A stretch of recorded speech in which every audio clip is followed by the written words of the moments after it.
Welcome back to Era 4 of APUS History.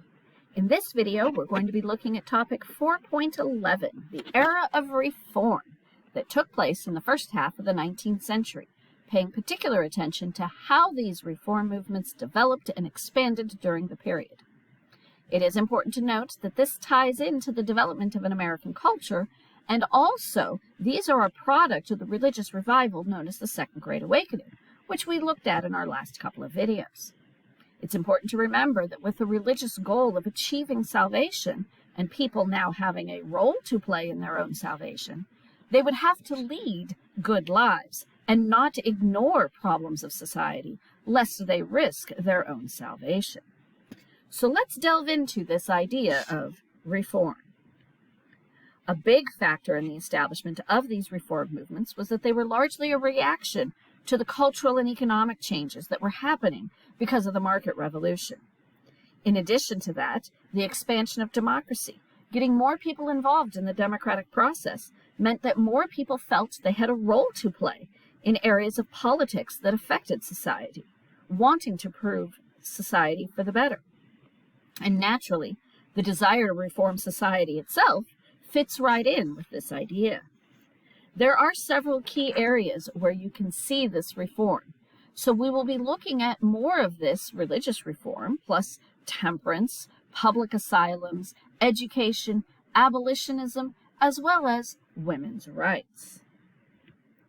Of the societal reforms that were influenced by the religious revivals of the early 19th century, the temperance movement was the largest and most successful. Since the earliest days of settlement, drinking had always been an integral part of life in America. But the amount of alcohol consumed greatly increased beginning in the 1780s and 1790s, when out-of-control inflation caused financial chaos and ruin for many people. Revolutionary War soldiers came home with worthless continental dollars, and many found themselves hopelessly in debt as a result of their prolonged absence. Creditors foreclosed on farms, and many were committed to debtor's prison, further undermining social and economic stability. Under these very real pressures, public intoxication became even more widespread, and binge drinking reached new heights as people sought to escape from their reality, even if only for a short while. This trend continued well into the 1800s. Plus, immigration brought people to this country for whom drinking was a way of life as well. Levels of alcohol consumption peaked in 1830 at over 7 gallons per person per year. And these were so high that early 19th century historians have dubbed this era the Alcoholic Republic. Due to an overabundance of grain production, whiskey was cheap. And at this point in time, the excise tax on whiskey had been repealed, so it was tax-free too. Other beverages, alcoholic or not, were either more expensive, unpalatable, or even sometimes dangerous, because, as cities grew, their lack of sewer systems meant that waste ended up in the drinking water. Americans also heavily committed to a diet that was dependent on salt pork, corn, and frying things, grease. Whiskey was sometimes used as a way to cut the grease and potentially aid digestion. The goal of early leaders of this temperance movement was to win people over to the idea of tempering the use of alcohol, meaning reducing it. But as the movement gained momentum, the goal shifted, first to voluntary abstinence, and then finally to the prohibition of the manufacture and sale of intoxicating spirits. Religious leaders supported this movement as an expression of virtue in order to help people on their path towards salvation. Business leaders supported the movement because they saw it as a means of improving efficiency in their production facilities, less accidents due to drunk workers. By the mid-1830s, there was more than 5,000 state and local temperance societies in a country that was encouraging more than 1 million people to take a pledge of abstinence from alcohol. Keep in mind the whole population of the U.S. was about 30 million. Temperance reform does ultimately prove quite effective, because after 1830, alcohol consumption sharply declined. In addition to moral and personal actions, the movement did also enjoy some legal success. Some states had laws that prohibited the manufacture and sale, starting with New England and then spreading to Ohio and the Northwest Territories, New York, and even Pennsylvania. This temperance movement would foreshadow a national prohibition movement that takes hold in the 20th century. Additional reforms targeted public asylums with the goal of separating the mentally ill from criminals, treating them humanely rather than confined in cages or closets, cellars, stalls, or pens, chained and beaten with rods and lashed into obedience. Dorothea Dix began her crusade for the humane treatment of the insane by touring prisons and workhouses and even private homes to gather evidence of appalling abuses. She argued for state-supported care separate from the prison system, ultimately helping to establish 5 hospitals in America, and even traveling to Europe, where she successfully pleaded for human rights to both Queen Victoria as well as the Pope. The prisons themselves were also a target for reform because of the terrible condition that prisoners were housed in, with all manner of criminals, all genders and ages, often housed together in deplorable conditions. This led first to the establishment of separate juvenile facilities, starting in New York and Boston. But another issue of prison reform was the trend towards keeping prisoners in solitary confinement and the resulting very high suicide rate. A need for prison reform resulted in the addition of moral instruction, literacy education so that prisoners could read the Bible, and a reduction in the severity of punishment, training them to become productive members of society at some point once they are released. This new U.S. system was seen as a model for other countries to follow. With the separation of the sick from these public asylums, the reformers of the era also looked to various types of disabilities and illnesses that were at issue, and how to best provide a humane existence to those who had various disabilities. So part of this humanitarian effort included the effort to provide education to people who were previously considered uneducatable, the blind and the deaf specifically. Though controversial, especially given that many were boarding schools, keeping these young people away from their families, these schools for the blind and for the deaf would lay the foundation for the education of children with disabilities. Speaking of education, this also became a focus of the moral reformers of the early 19th century because of how limited educational opportunities were for the masses. And this is even though the United States is considered to be one of the more highly educated societies, at least when compared to Europe. Education was generally available for white males, especially in cities and towns, when they were at least of moderate means, but with the expansion of voting rights, there was a concern that the poor would need some kind of education as well in order to fully participate in the electoral process. Therefore, reformers like Horace Mann supported the establishment of tax-supported public schools. These schools would also have a state-developed curriculum, as opposed to something that was purely local, and teachers who themselves had been trained in what were called normal schools, which were basically schools of higher education that were developed specifically for training teachers. Mann advocated for better resources, better textbooks, and even a longer school year, with the goal of turning the nation's so-called unruly children into disciplined citizens of the Republic. And it isn't just elementary education that was expanded. Secondary schools, which primarily prepared young men for university, were also expanded, although they were both slower to develop and fewer in number than those elementary schools. They also tended to be concentrated in cities and larger towns, with very few in the rural areas were likely going to be taking advantage of this, so it kind of makes logical sense. Education for women and girls was usually similar to that of boys and men, at least at the elementary level. Since women were generally regarded as the moral compass of a home and the primary educators of their children, it was encouraged and expected that they learn to read so that they could read the Bible.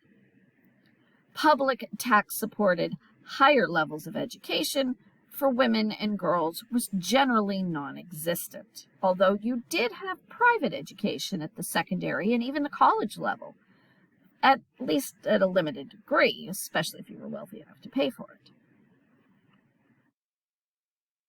Some of these key participants in this educational reform of the early 19th century included Horace Mann, who I've already mentioned, whose public schools and normal schools in Massachusetts were copied by states across the U.S. But you also have individuals like Noah Webster, who helped to standardize education indirectly with the creation of standard spellers, aka dictionaries. Because before this, often words were spelt different ways. There was no standard, and even within one document, words could be spelt multiple ways. It's important to note that education at this time isn't just about reading, writing, and math.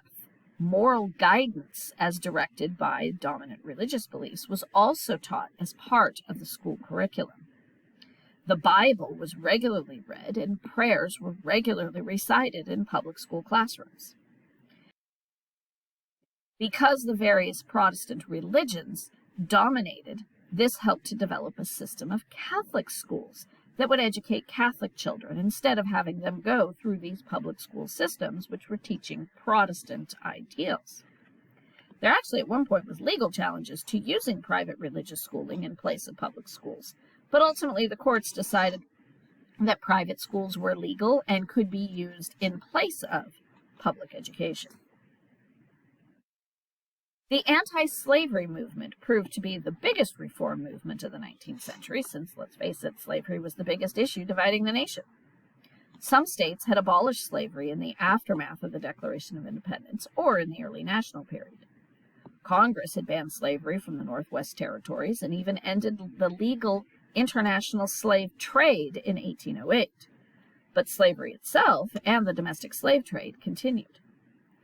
After the War of 1812, the American Colonization Society was established with the goal of freeing slaves, but due to racism and fear of competition for jobs in the northern states, they wanted free slaves transported out of the United States to colonies in Africa, particularly to Monrovia, Liberia, a community named for President James Monroe. In all, some 12,000 freed slaves would be transported back to Africa through their efforts, but it really wasn't practical because of the cost, and when you consider there was more than 1 million slaves in the United States, this really is just a drop in the bucket. The hope had originally been to gradually do away with slavery, which had almost seemed to be starting to happen after the Revolution, but then you have the invention of the cotton gin, which renewed interest in slave labor. Therefore, the anti-slavery movement was basically faced with two different groups. Those who wanted to end slavery immediately, which was considered the more radical position, and those who wanted it to end gradually. William Lloyd Garrison would be one of those adopting the more radical position. He was a newspaper publisher and anti-slavery advocate who wanted slavery to end immediately by any means necessary. He frequently published first-hand accounts of the abuse faced by slaves, horrifying many of his readers. The point of view supported by his paper, The Liberator, led to the establishment of a radical group known as the American Anti-Slavery Society. Others within this anti-slavery movement focused on the more gradual end through existing channels and legal means. They saw the passage of laws as most likely to successfully challenge a system that was clearly entrenched in American society. They also felt that the two major parties were simply refusing to address the issue, so, under the leadership of James Birney, they rejected the non-political stance of other abolitionists, especially William Lloyd Garrison, and established a totally new political party, the Liberty Party, to address the issue of slavery. Birney was the party's first nominee for the presidency, both in 1840 and in 1844, getting 7,000 votes the first time, and 60,000 votes the second. Of course, that drew enough votes away from Henry Clay in the state of New York, which then threw the presidency to James K. Polk, and we'll talk about him in the next unit. After that, the Liberty Party merged with anti-slavery Whigs to form the Free Soil Party in 1848, and eventually many of them merged into the new Republican Party that came even later. Black abolitionists such as Frederick Douglass would have perhaps the greatest impact on the movement, because many could speak from personal experience about the evils and harshness of slavery. Douglass himself was born a slave in Maryland and escaped in about 1838. He described being taken away from his mother and grandmother at a young age in his autobiography that was published in 1845. His writings were influential in promoting the cause of abolitionism, and he was a firm believer in equality of all peoples, whether black or white, male or female, Native American or not, recent immigrant or native-born. He was also a believer in dialogue and in making alliances across racial and ideological divides, as well as in the liberal values of the U.S. Constitution.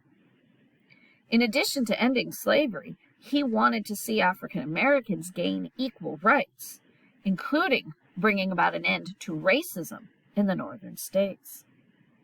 Women were also instrumental in supporting the anti-slavery movement, as it reflected on their own lack of control of themselves in the political and public arena. Both white and black women were instrumental in gaining support for the movement and carrying it over into a demand for women's rights. Harriet Tubman, herself an escaped slave, helped to organize and assist runaway slaves reach freedom through the use of the Underground Railroad.